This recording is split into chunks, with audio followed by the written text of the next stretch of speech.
Thank you. Good morning. Welcome to the Unitarian Universalist congregation of Monmouth County. My name is Allison Mitchell. I serve as membership chair on the committee with Lisa Arcolio. Thank you, Lisa. Whoever you are, whomever you love, however you arrived at this beautiful, beloved place, you are welcome here. Our mission is to create community, transform ourselves, and transform the world. This morning, we welcome guest ministers Reverend Craig Hirshberg and Reverend Carol Haag. Reverend Craig Hirshberg is president of the Board of Trustees at Murray Grove Retreat and Renewal Center, where she hosts meditation classes, retreats, and other spiritual development activities.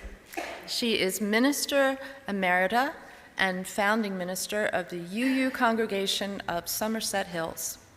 A graduate of Drew Theological School and the Barr Center for Buddhist Studies, she received her spiritual direction training at Shalom in Washington, D.C., and from the Rowe Spiritual Direction Program. Reverend Craig has served on the board of the UU Trauma Response Team, being deployed in the aftermath of Hurricanes Katrina and Sandy. Before her retirement, she served as executive director of UU Faith Action, New Jersey.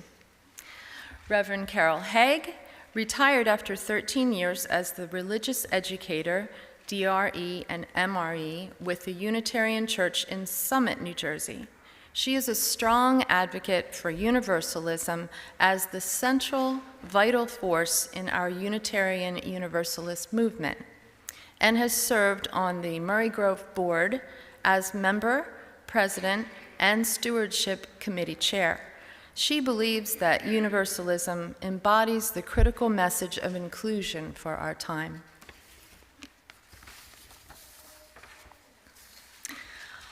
I draw your attention to the backside of your orders of service for announcements and service information for next week.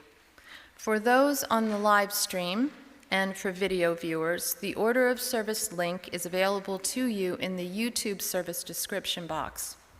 You'll see the reminder about Joel DeWitt and Evan Schwartzman's May 30th recital, and you can see Joel at Coffee Hour for tickets or online. And Rick?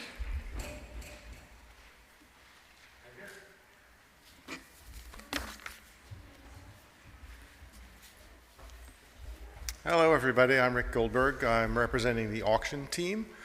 We held our auction live event last night. That's the conclusion of the auction period, which started back in April. And I'm happy to report that as of last night's closing, we had raised a little over $16,000 from the auction.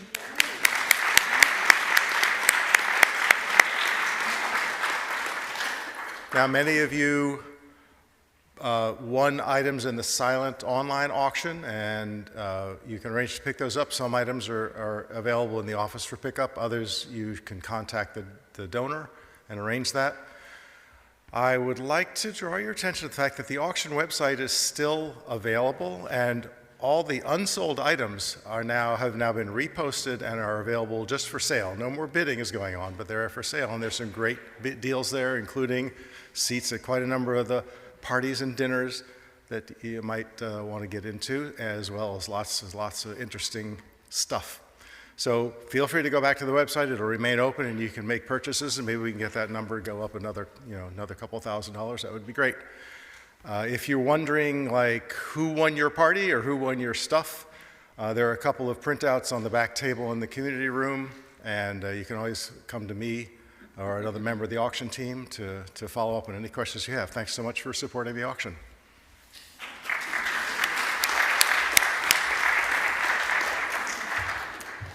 And a big shout out to Liz DeBeer and PJ, our master of ceremonies. He made such a fun night of it. And Noel's great food. After the service, refreshments will be served in the community room, and people of all ages are welcome to visit with one another. If you are new to us, please do check out our website, uucmc.org, where you can sign up to get all the latest news of the congregation by email. We look forward to getting to know you better. The Monmouth Center for World Religions regrets to announce the sudden passing of longtime co-president and 25-year board trustee, the Reverend Elizabeth B. Congdon. A celebration of life service will be held tomorrow, Monday, May 18th, at 11 a.m. at the First Baptist Church of Trenton, 128 Center Street in Trenton, New Jersey. Please take a moment to put your devices on silent as we worship together. Welcome again to this place of love and hope.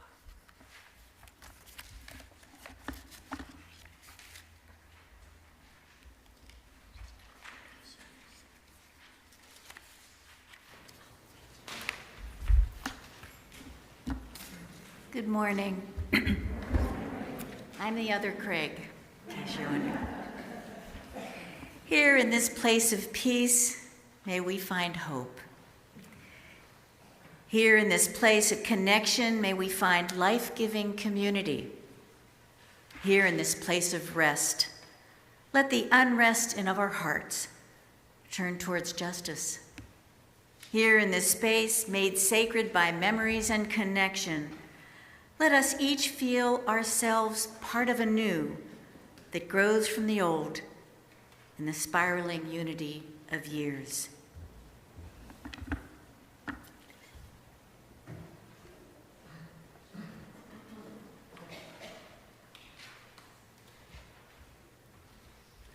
It's my pleasure to call up Joel DeWitt to light our chalice this morning and thank him for the beautiful music he provides for us, and to thank him in advance with Evan Schwartzman for the May 30th recital here. Our chalice lighting words this morning are by Pat Uribe Lichty. The chalice is a symbol of our faith. Like our faith, it is not magic, nor is it mysterious. We light it as a reminder of what we share as a community and of who each of us is called to be. When we feel lost in a chaotic world, may the light of our chalice show us our path. When we are afraid of the times we live in, may the light of our chalice give us courage. When we despair at the injustice and cruelty around us, may the light of our chalice recall us to a faithful hope. Our chalice is a symbol of our commitment to each other and to ourselves. We light it today as a gathered community, that we may understand more completely and act more boldly and hope more fiercely. Thank you, Joel. And now, as you're able, please rise to sing hymn 126, Come Thou, Font of Every Blessing.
Am I connected? Yes.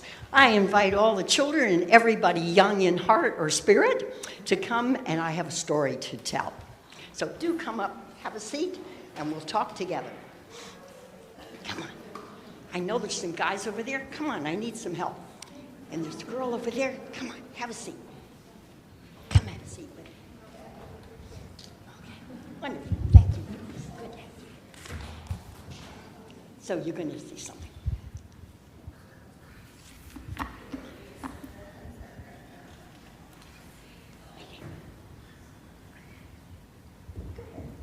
Can you hear them? Can you hear the whispers of the ancestors? We remember. Their stories are in these walls, in our bones, in the air we breathe. Their stories are in touch of a calloused hand, in the melody of songs that we hum while we're doing dishes. In remembered faces, we hear the whispers of ancestors, how their stories touch our lives and call us into becoming. So I'm going to tell you all a story about a man named Thomas Potter. Now, Thomas Potter lived here, just down the road a little way from where we are, in the 1700s, even before this country existed.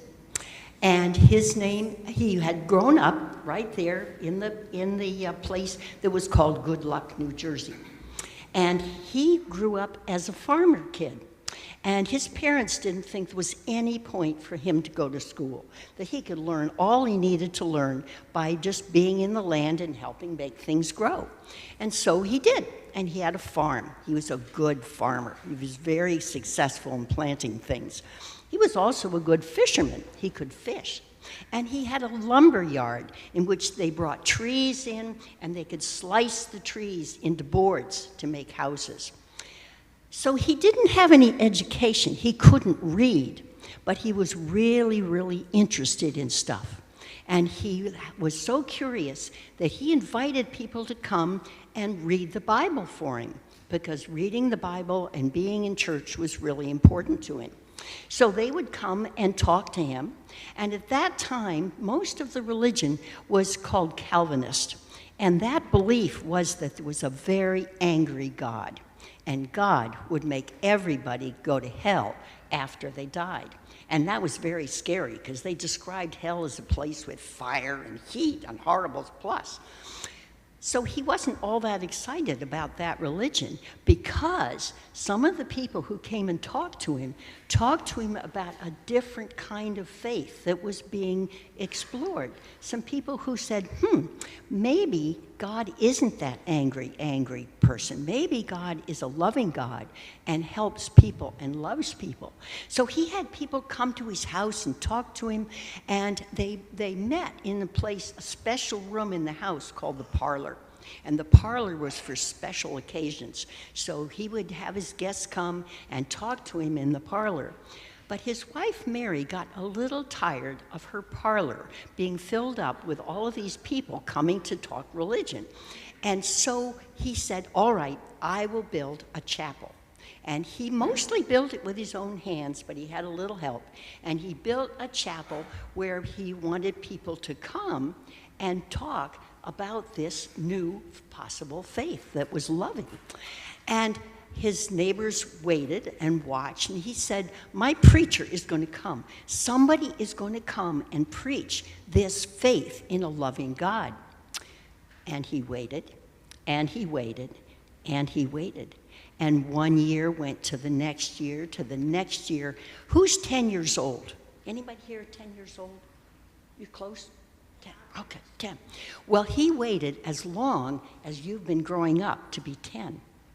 And his neighbors began to laugh at him, and they said, oh, Thomas Potter, that silly man. He thinks somebody's going to come and preach in his chapel this new faith. Well, he let other people come and preach in the chapel, but they weren't the ones that he wanted. It wasn't anybody that was preaching this faith in a loving God. Now, at the same time, all the way across the Atlantic Ocean, where's the east from here? Is the east behind me? East, okay, way over there. Across the Atlantic, oh, there, wait a minute. East, let's face it. Okay. So he's across the Atlantic Ocean. There was a man named John Murray, and he'd grown up as a Methodist, and he was a very good Methodist preacher.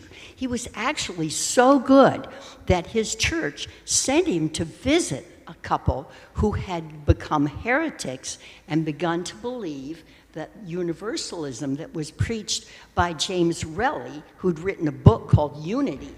He began to, he was drawing people away from the Methodist Church. So his church sent John Murray to bring these people back. And he went and talked to them. And the more he talked to them, the more he thought, this is really a good idea. I really think they've got something here. So he left the Methodist Church, and he went and became a Universalist preacher. Now, John Murray was a young man, he was married, and he had a couple of children. You can stay, or you can go. He had a family, and his child got really, really, really sick, and his wife got really, really, really sick, and he used everything he had to help make them better. He spent every bit of money he had trying to make his family healthy, but they both died. The child died, and his wife died. So he said, this is it. He was thrown into debtor's prison, because if people owed money at that time, they weren't just sent a bill, they were put in prison. So here was John Murray, stuck in prison, no family, and he was desperate. But a member of his family said, we think that if you get into a ship and leave the country and promise never, never, never to come back to England, you can get out of prison. And so he did. And he got on a ship called the Hand in Hand. And at that time, ships didn't have any motors, they had to sail. And so it was a little sailboat that sailed across the Atlantic Ocean, and they were going to New York. But at that point, they were just beginning to create this country, and there was a lot of ferment, and they closed the port of New York. So then they sailed south to Philadelphia, and just then they discovered that the New York port was open. So he got back on the Hand in Hand, and they sailed up the New Jersey shore and along into Barnegat Bay.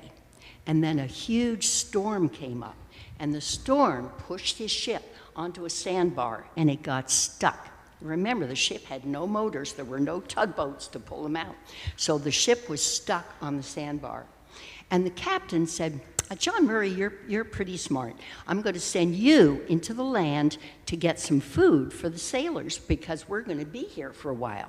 So he did, and when he landed, he asked around. He said, well, where do you think I can get some food for these poor sailors? And they said, oh, go down the shore. There's a man named Thomas Potter. He's a successful farmer. I bet you can get food from him. So John Murray went down, and he saw, was directed to, there was Thomas Potter sitting beside his house. And beside him was a basket.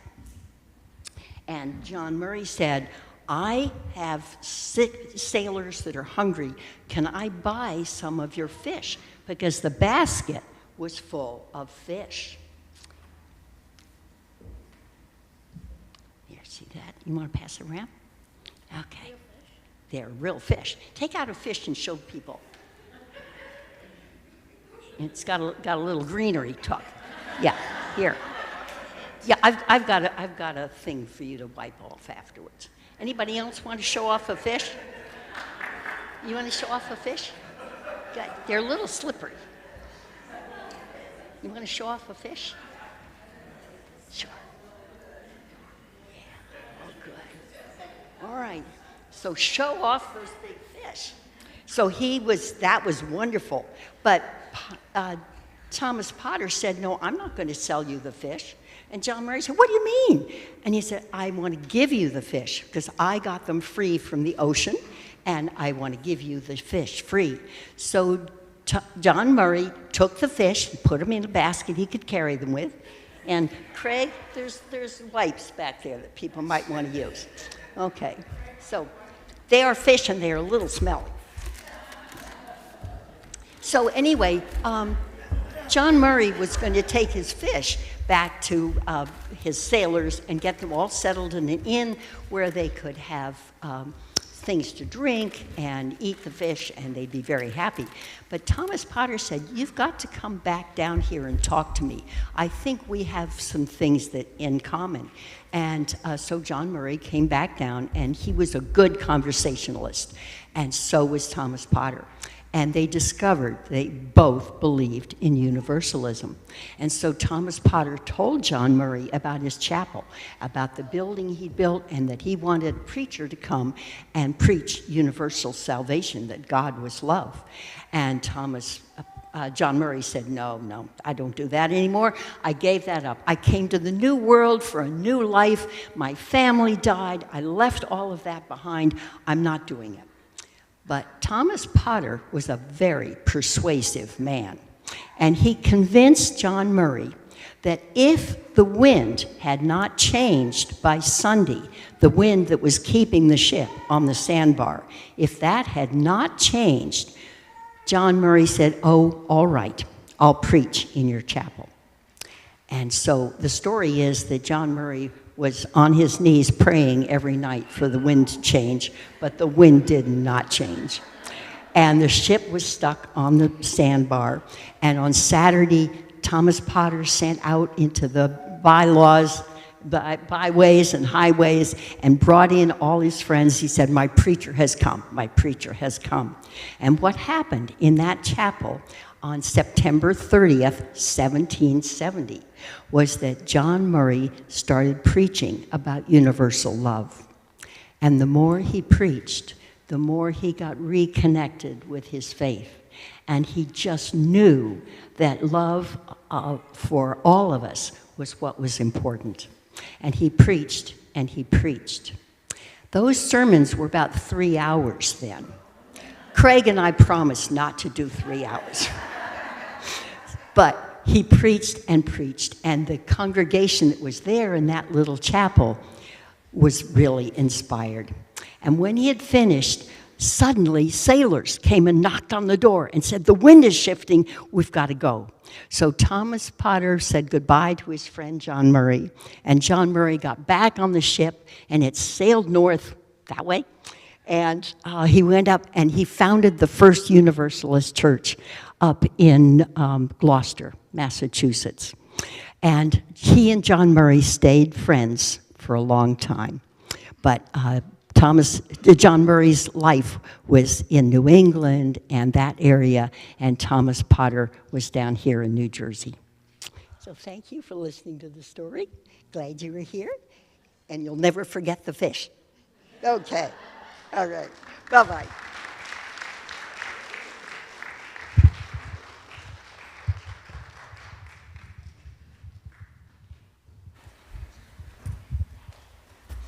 And now I invite us to rise as you are willing and able and sing the next hymn, which I can't.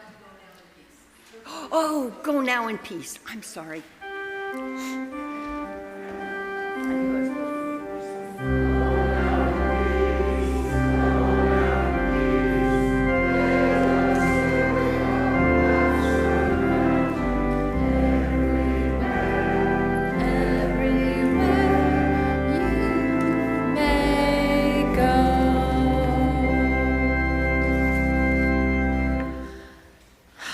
That was great. I'm glad I don't have any fish in my hands.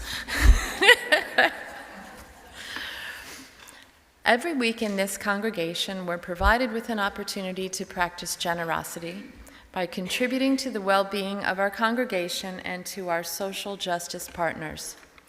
In months with 5 Sundays, one Sunday of that month is designated for a special collection where the full plate is donated to a cause dear to our hearts.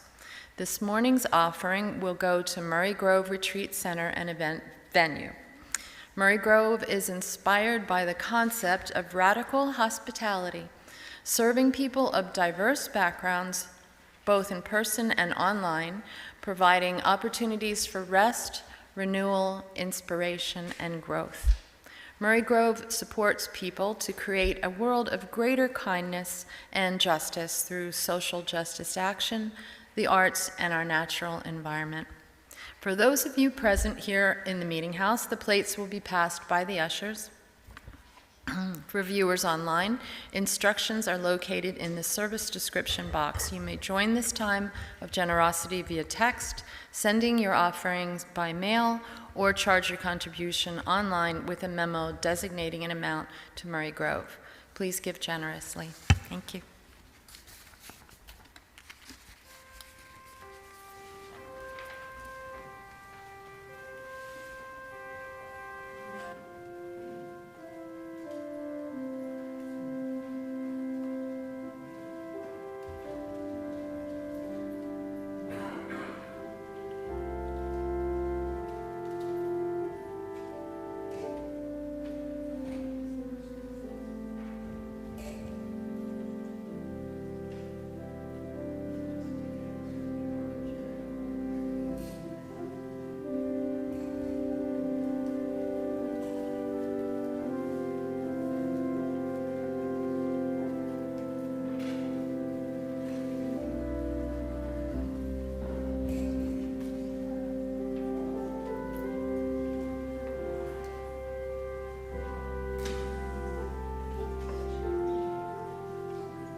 I want to thank you for your generosity. I didn't know you were going to do that. And I just want you to know you touched my heart this morning. Please join me in a responsive reading that's printed in your order of service.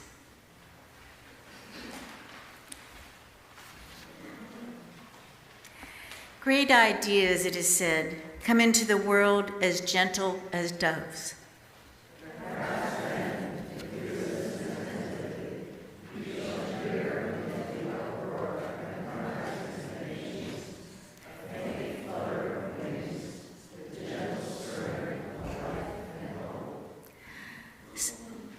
Some will say that this hope lies in a nation, others in a human being.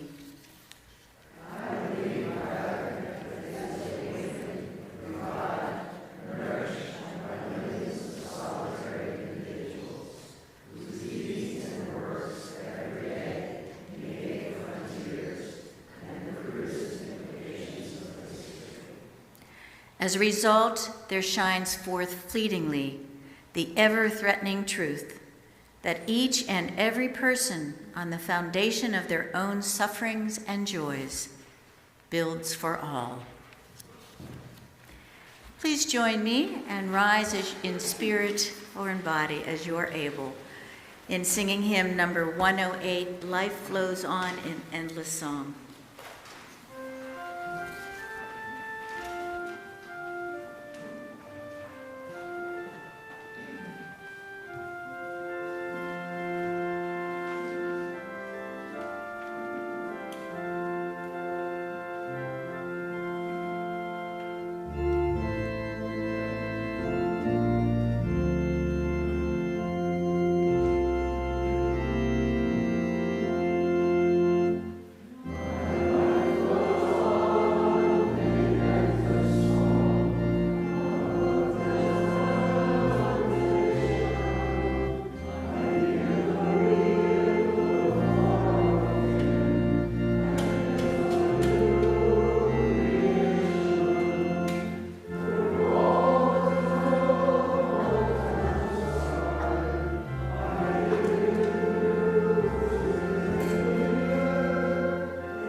Little exchange of papers here. Universalism, one half of our Unitarian Universalist faith, is a very old idea. It has roots in early Christianity. Origen of Alexandria, who lived from 185 to 254 in the current era, was an early Christian theologian known for his brilliant scholarship and writings. In his book on First Principles, he explained how souls are eternal and inherently good, but fell away from God.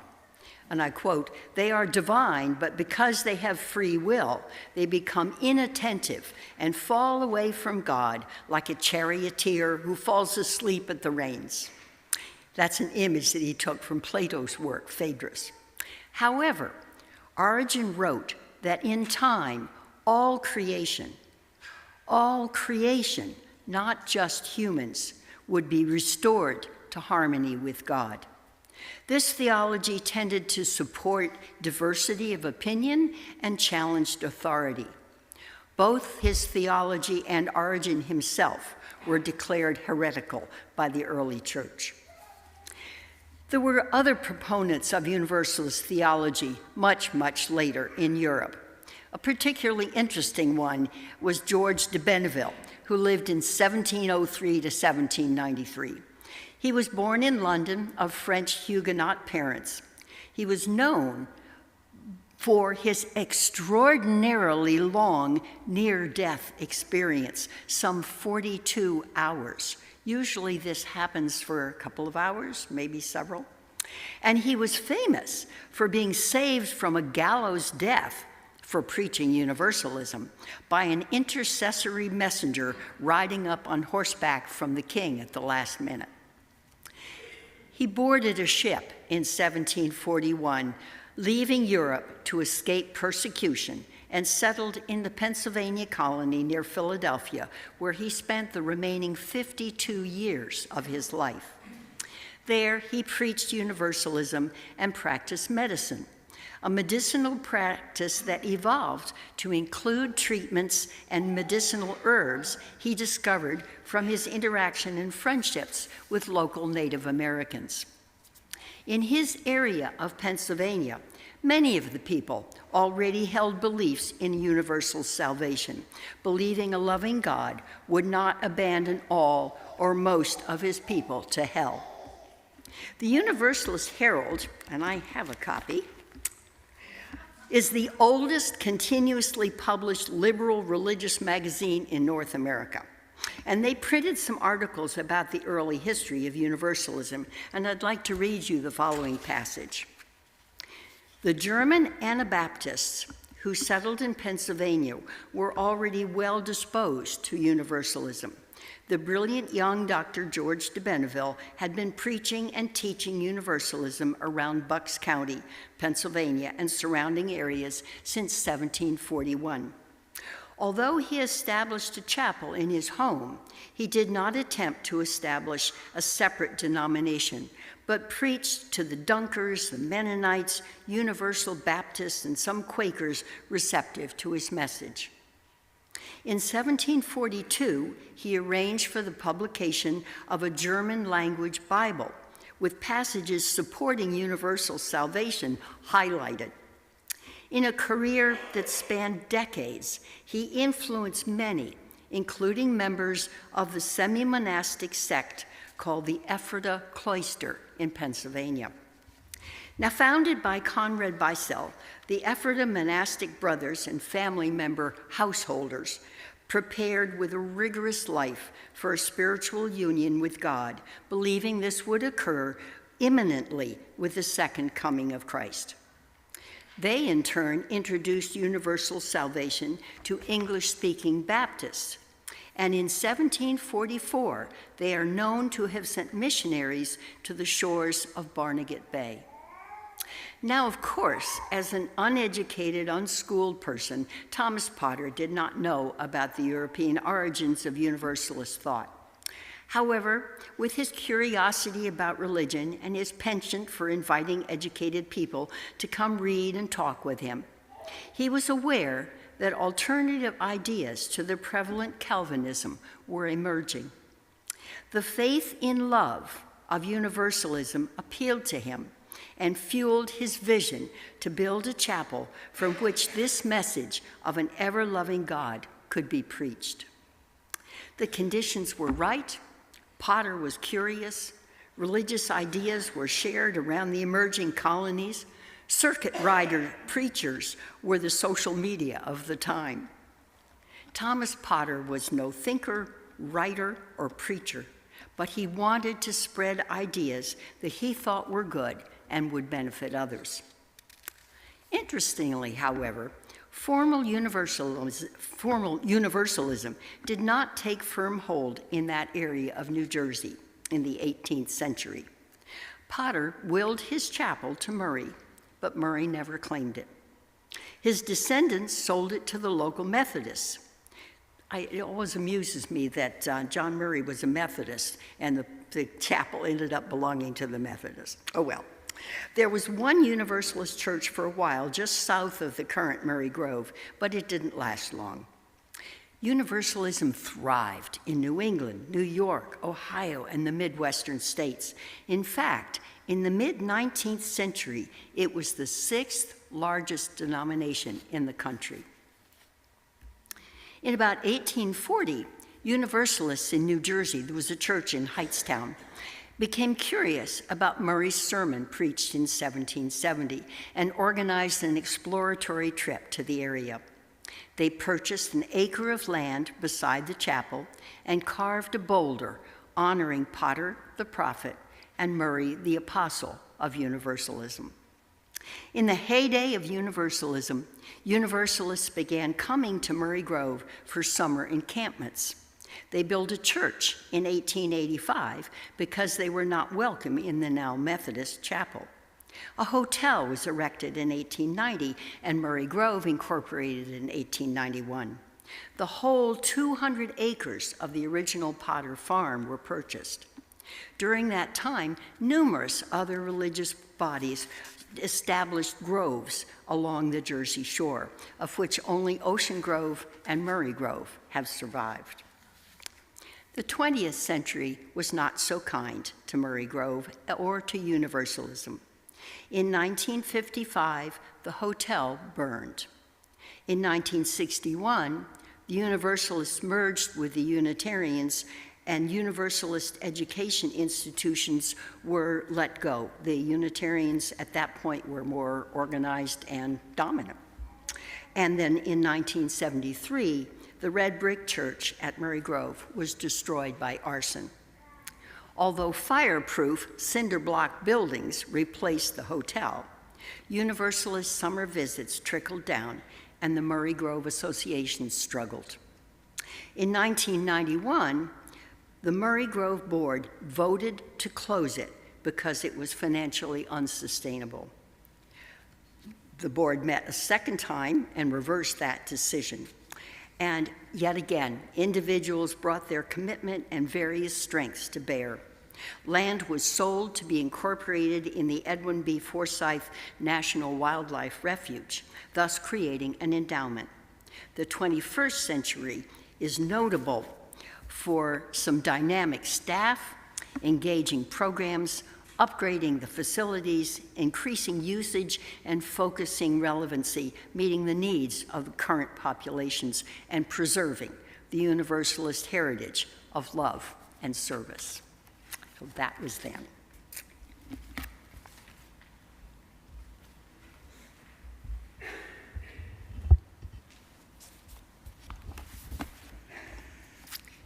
Now, Thomas Potter was a simple farmer, but he was a beacon of free thought in his time, opening his chapel to welcome all regardless of their thoughts and beliefs, and especially those whose theology differed from the prevalent Calvinist tradition.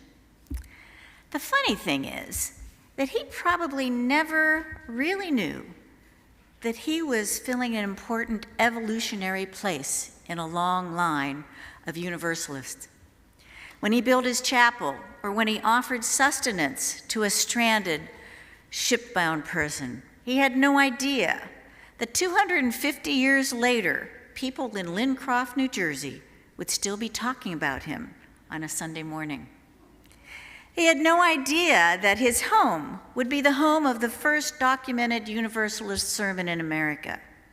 He had no idea that 250 years later, his farm, now Murray Grove, would still be a place where people could gather to explore different thoughts and beliefs. He was a farmer, both literally and figuratively. He prepared the soil and he planted seeds, and those seeds grew roots that have continued to grow deeper and deeper in our Universalist hearts over the centuries. That embryonic Universalist prepared the soil for the growth of Unitarian Universalism in the United States. Now, Dr. Benjamin Rush, a signer of the Declaration of Independence and physician to George Washington, insisted that Universalism and Republican government were part of the same unfolding process, and that the social conscience would be an inescapable consequence of Universalism faith. In 1790, he laid out a program to which Universalists would return to again and again: opposition to slavery or racism, a concern for prison reform, a passion for peace, an involvement in work with the poor, or the predecessor of our economic justice today, all of which would foreshadow the social gospel movement 2 centuries later and inform our social justice work today. These deep roots grew to inform us today as we struggle to address our current challenges. So, what are the lessons that we can learn from Thomas Potter, the simple farmer, the man of faith, whose faith compelled him to prepare for future possibilities? Now, when I speak of this faith, I speak of a trust and a belief in a better tomorrow, and a commitment to being part of its manifestation. It doesn't matter whether one is religious or not. It is a faith brought about by simple, everyday, ordinary people, people like us, gathering to create something new, something just, to collaboratively create something they cannot create alone. These are the kind of people who seek out fertile soil and plant the seeds of universal love with deep roots, roots that can and have changed the world. We can learn a lot from Thomas Potter.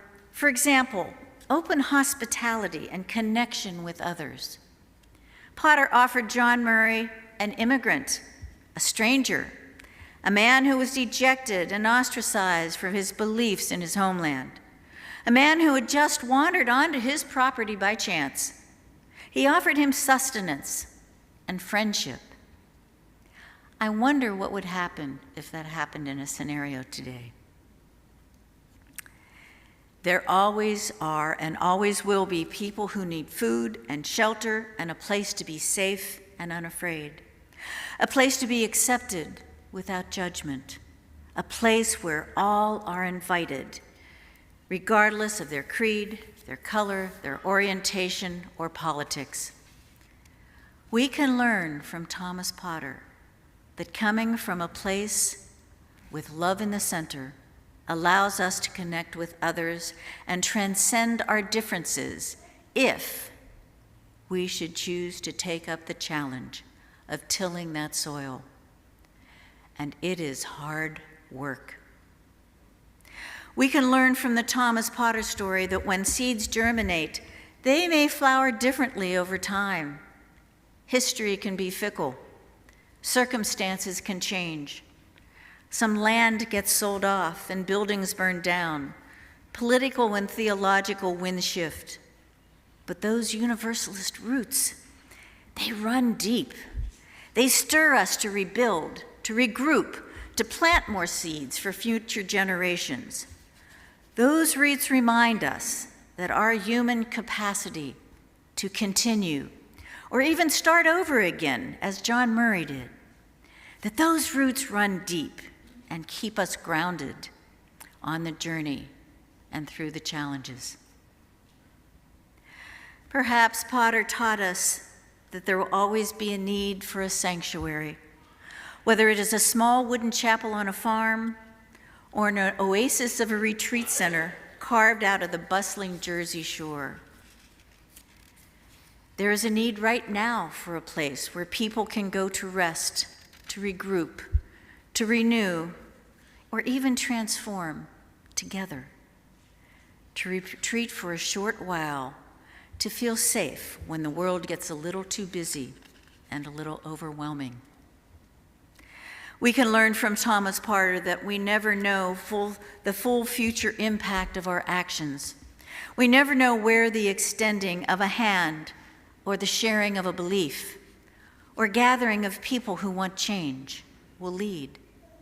We'll never know when an act of loving kindness towards a weary life traveler can replace the feeling of pending despair with hope and trust in the future. We never know when our actions, the seeds we plant, will renew one's belief in the goodness of humankind and alter the world. We never know. So even though sometimes we don't know what to do, inaction is not an option because our actions promote our futures. Reverend Richard Gilbert puts it this way: Universalism is a powerful word in our fragmented society, with its culture wars, its ethnic and economic separation, its partisan bickering. In a world of increasing divisions, the Universalist impulse to include everyone in the human family is imperative. Universalism is a faith that will not let us go or off.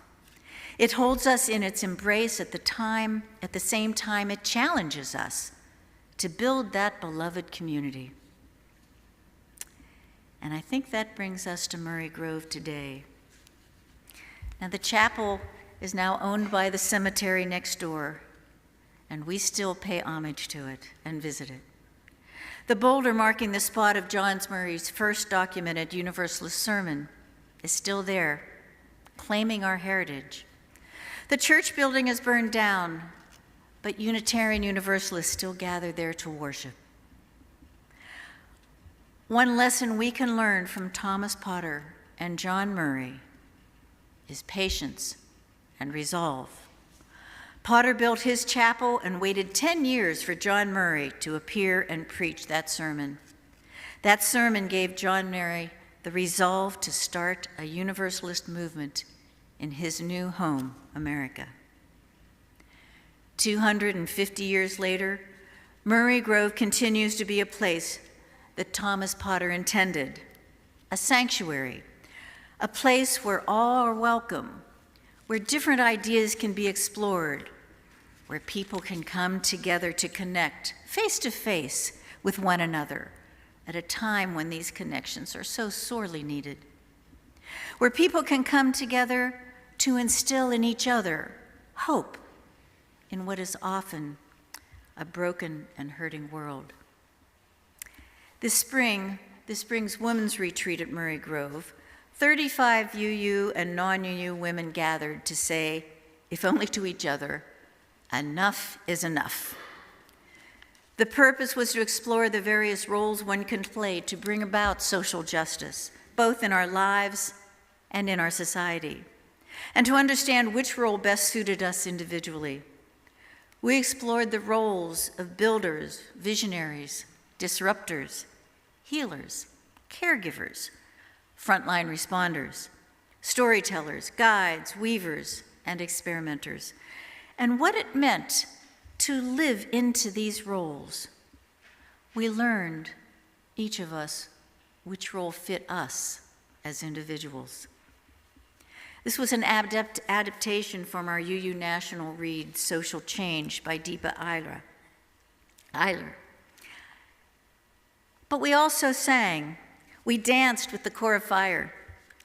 We workshopped, we crafted, we did yoga, we meditated. We were even treated to a sound bath. And if you haven't had one of those, see me afterward. Most of all, we came together. We relaxed and deeply connected as we escaped, if just for a weekend, we escaped from the troubled world and we tended to our bruised souls. We found our individual and collective agency once more together. It was an opportunity for us to rebuild together and to collectively choose love and hope as a way to work towards justice, just like our ancestors before us. At Murray Grove, we are connected to what others planted before us. We are connected to those same roots that Thomas Potter planted and John Murray nurtured. Moreover, we are today's cultivators. We are the tillers. We are the planters. And we are the seeds of the future. Armed with a faith and trust in tomorrow and grounded with deep roots in our beliefs, we know we can stand strong, withstanding the challenges. We are committed to reaching out to strangers and building community. Our roots run deep with patience and resolve. And we understand our need to take the time to regroup and renew and even rebuild when necessary. This is our legacy, and this is our heritage.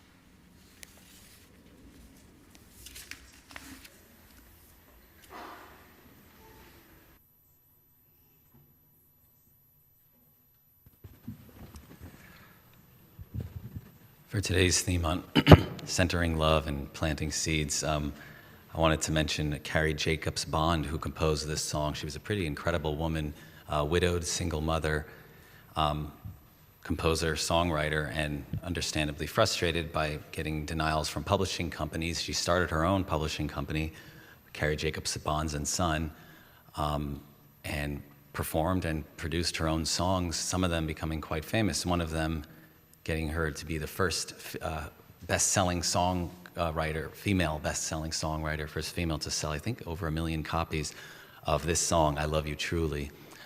Since it was about centering love today, I chose this. And it's certainly, like these stories, this is an inspiring story over this side of the pond. I won't be singing it, but I will read the lyrics. I love you truly, truly, dear. Life with its sorrow, life with its tear, fades into dreams when I feel you near, for I love you truly, dear. Ah, love, 'tis something to feel your kind hand. Ah, yes, 'tis something by your side to stand. Gone is the sorrow, gone doubt and fear, for you love me truly, truly, dear.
Nurtured by our time together and the beauty of that musical interlude, let us enter into the spirit of prayer and meditation.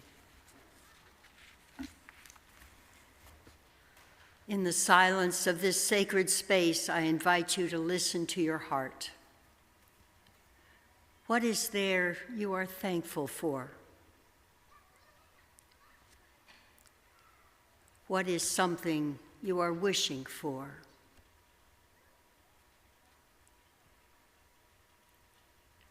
Do you hold a regret for which you are sorry? Can you name a big hope for your community, your country, the world?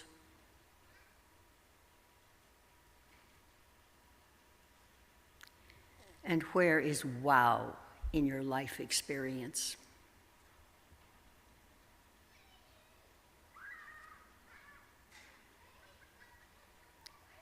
And I offer this prayer by Leslie Takahashi. We bring into our hearts all those who have gone before us, all those whose living in this world has prepared the soil for our living. Let us also remember those who are our physical descendants, and also those whose spirits inherit the love we sow, the hope we reap, the promise we harvest. And may those of us whose religious inheritance is freedom never rest until all who wish to be its children are sheltered. Amen. And blessed be. And I invite us all to rise in body or spirit for our closing hymn, number 131, Love Will Guide Us.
Before I close, again, want to thank you for your generosity to Murray Grove, and thank you for your honorarium this morning, which will also go to Murray Grove. And Carol and I are here to invite you to also be cultivators of Murray Grove. Come visit us. Just down the road, just exit 70 on the Parkway. Have a retreat with us, or help us offer a retreat there. Host your family reunion or wedding. Or if you just want to come down and hang out, please, please come. We appreciate you for all that you are, and we hope your roots will help join us in those deep roots at Murray Grove. In the words of John Morgan, in the end, it won't matter how much we have, but how generously we have given. It won't matter how much we know, but rather how well we live. And it won't matter how much we believe, but how deeply we love. So let us go forth, all of us, and plant seeds of love today. We may never know when or for whom they will germinate, but we will have done our evolutionary part in sending forward our love, our hope, and our faith in the future. Safe travels on the journey, my friends. Be well.